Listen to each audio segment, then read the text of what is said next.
Voltamos a apresentar Inclusão e Saúde. Estamos de volta na sequência do seu Inclusão e Saúde. O assunto promete, pela sua importância e, sobretudo, por trazer polêmica, né? E um pouco de tensão no seu conteúdo. Eu me refiro ao tema chamado de suicídio infanto-juvenil, muito mais até para essa fase da pré-adolescência. Mas como assim? O que provoca tudo isso? A saída, para quem de repente pensa, por que alguns pré-adolescentes, alguns adolescentes chegam a esse extremo? Mas não é o suicídio apenas por si só. É o cuidado que a gente tem de tratar do tema, mas sobretudo a partir de um joguinho aí ou de outros jogos que apontam desafios nas redes sociais, através de alguns aplicativos, a exemplo do tal Baleia Azul. Para nos ajudar a entender um pouco tudo sobre isso, a psicóloga Tâmara Xavier. Bem-vinda mais uma vez ao nosso programa, doutora. Eu que agradeço. Olha, eu sei que é polêmico, como já dissemos, né? Isso acaba provocando uma certa curiosidade para alguns e uma preocupação até para outros. Mas no que se refere especificamente a essa questão dos programas, né, nas redes sociais e, sobretudo, esse programa da Baleia Azul, para quem não está acostumado, é um programa que, aos poucos, você tem que cumprir determinadas etapas, desafios e ao ponto de, quem sabe, chegar até a um suicídio. Sobretudo voltado para essas crianças. Como é que a gente pode ajudar os pais para tanto monitorar isso, quanto também para poder, digamos, orientar mais os filhos e estar bem mais próximo deles?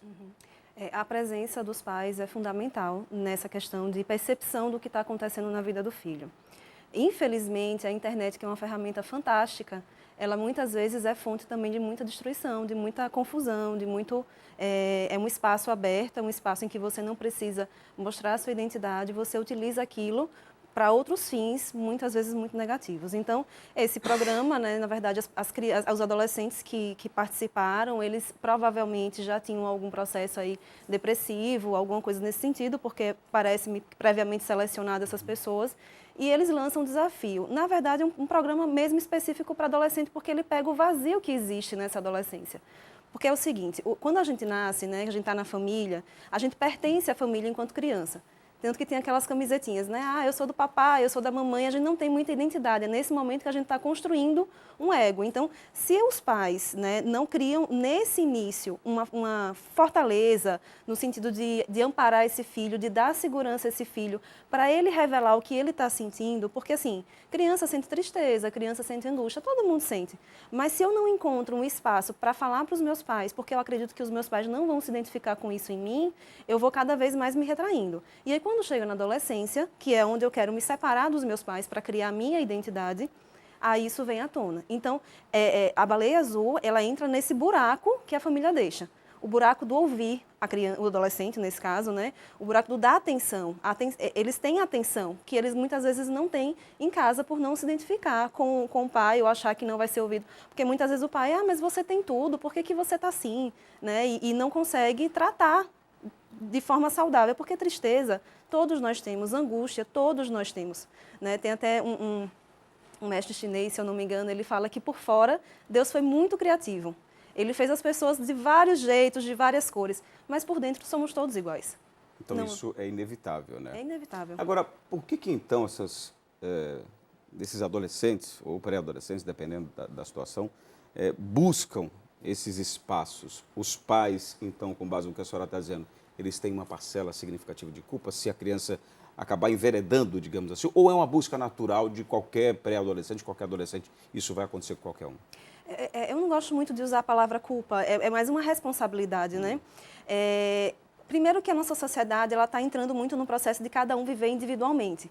Né? Eu me lembro que na minha época, na escola, o que agregava as crianças era a bola de vôlei. Hoje está cada um com o seu celular. Então, quando a gente vê que a sociedade está separando as pessoas, aí vai se instalar um caos. Porque eu não conheço no outro aquilo que eu sinto. Então, eu não tenho como trocar com o outro alguma coisa, ninguém vai saber. É muito superficial. Muito superficial, exatamente. Na adolescência, vem aquela sensação de que, ok, eu tenho a minha liberdade agora para construir a minha identidade. Mas, ao mesmo tempo, vem a sensação de que ninguém está ligando para mim. Né? Porque eu me separo dos meus pais e eu fico, supostamente, sem apoio, sem uma segurança maior. entendeu? E aí o que é que eu vejo? Hoje as crianças, né, a gente está entrando num processo, como eu falei, de muita individualidade e a competição que existe nisso também. Porque, por exemplo, você vê as crianças hoje em dia, elas estão querendo produtos caros, né, celulares, tablets e tudo mais. Status, né? Status. E isso, os pais se enganam ao achar que estão dando um benefício ao filho por ele estar brincando. Isso também vai ser usado como competição na escola. Né? O colega que tem um celular da marca X, ele vai se sentir superior ao que tem da marca Y. E, na verdade, desagrega. Né? E aí a gente vê que não tem mais aquela relação de aproximação entre as pessoas. E, às vezes na escola está um menino sentado num canto, um menino sentado no outro, os dois, às vezes estão jogando o mesmo jogo. Em mundos diferentes e ao mesmo tempo próximos ali. E aí a gente vê o seguinte, a competição hoje em dia, ela é trabalhada para um fim que talvez não seja o ideal. O fim da competição, como existia nas competições esportivas, era um fim de agregação, era um fim de você colocar pessoas que estavam competindo, mas que no final das contas estavam todos para uma finalidade comum. Hoje em dia as crianças competem por uma questão que não tem honra, né? Que não tem os princípios morais, esse princípio de honra, de honestidade, de companheirismo, eles estão sendo deixados muito de lado nessa distância entre as pessoas. E isso vai gerar um problema muito sério para a sociedade. A doutora Tamara Xavier falou agora há pouco, na minha época, né? Não faz tanto tempo, porque ela é nova, como eu também, lógico, né?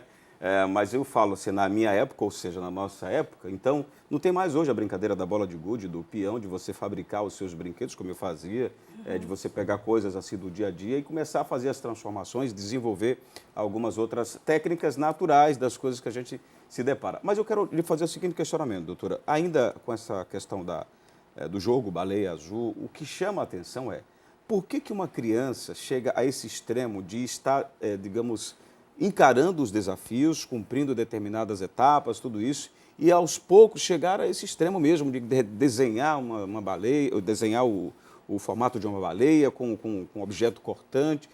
Assisti a um filme um dia desses, foi no Netflix, eu acho que é Nerve, é algo semelhante, você tem que cumprir etapas arriscadíssimas, quer dizer, tudo para você ganhar likes, para você se tornar uma pessoa mais, né, famosa e teoricamente você sai do anonimato e passa a ser aquela pessoa mais popular. Essa busca, como é que você explica isso? Quando a criança entra, quando o adolescente ele entra nesse processo de querer se integrar ao próximo, ele quer se integrar com força. Ele quer mostrar para que veio. Então a competição funciona muito bem, a proposta de competição com o adolescente funciona muito bem, porque ele quer se destacar. Então, quanto mais você coloca algo que vá fazer com que ele quebre mais a barreira do impossível, ele vai se sentir instigado a fazer aquilo. Né? Então, assim, quando a gente tinha os pais na infância, os pais mandavam na gente. Hoje está muito mais... Por isso que a Baleia Azul entrou nesse processo, porque agora quem manda nas crianças e nos adolescentes é quem está orientando a fazer os desafios. Substitui, digamos assim, os pais. Pega essa brecha que fica e entra aí. Quando a criança talvez não está muito estabilizada emocionalmente, quando a criança não está segura do que ela é. Uma coisa que eu acho muito interessante é... A gente não tem a valorização da criança pelo positivo dela. Quem compara, perde. Se eu me comparar, por exemplo, a você, o que é que eu conheço da sua vida? Eu conheço você na televisão, eu conheço você no rádio, mas eu não conheço a sua intimidade. Então, eu vou pegar a minha tristeza, a minha dor, o que eu vivo, tudo o que eu conheço meu e vou comparar uma parcela sua. É óbvio que você vai ganhar. Então, isso cria uma distância entre as pessoas se sentem inferiorizadas. E nisso elas vão crescendo. A internet, ela é escandalosamente forte nisso.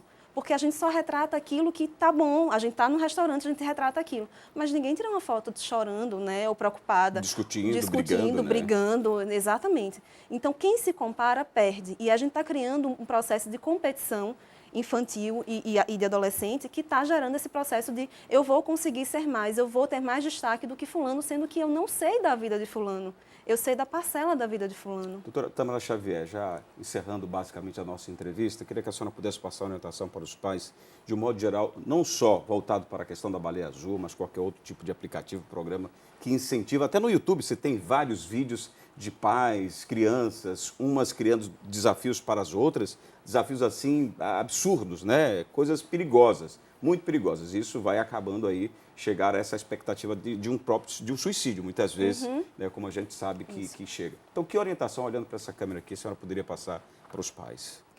Eu acho que é importante os pais prestarem mais atenção nos sentimentos dos filhos, e inclusive em falar para os filhos que eles também têm os mesmos sentimentos. Freud falava em Luto e Melancolia que ninguém tem energia suficiente para um suicídio, a não ser que ele queira matar algo dentro dele, né? Ou alguém dentro dele. E é por isso que está surgindo isso, está havendo uma dor muito grande no íntimo desses adolescentes, a ponto deles fazerem isso, através de um desafio, eles chegarem a essa conclusão. Então, os pais, sim, precisam monitorar as crianças, precisam olhar o que é que eles estão vendo na internet. Hoje em dia existem ferramentas de controle disso, né? dessas tecnologias, desses aplicativos. É importante olhar, mas antes de mais nada, é importante conversar, procurar saber se está triste, perceba se está triste, vá conversar, deixe essa tristeza ser falada. Vamos usar mais os temas que a gente rejeita muitas vezes, né? Tristeza é feio, raiva é feio, decepção é feio e fica tudo no feio e a gente só quer olhar o bonito, mas o feio existe na humanidade. Esconde a despensa e mostra só aquela coisa teoricamente que é bonitinha, né? Exatamente. Que é o que a gente não deve estar fazendo. Obrigado, viu, doutora? Eu que agradeço. Mais uma vez, pelos esclarecimentos. Muito obrigada. Bom, nós vamos a um rápido intervalo. Na volta, a gente vai trazer, claro, entre outras questões, o quadro O Seu Direito com a advogada Andréa Cazucas. E na volta do intervalo também, nós vamos falar sobre o recadastramento para a pessoa com deficiência, para você que quer o seu cartão exatamente especial. Eu volto em instantes. Estamos apresentando Inclusão e Saúde.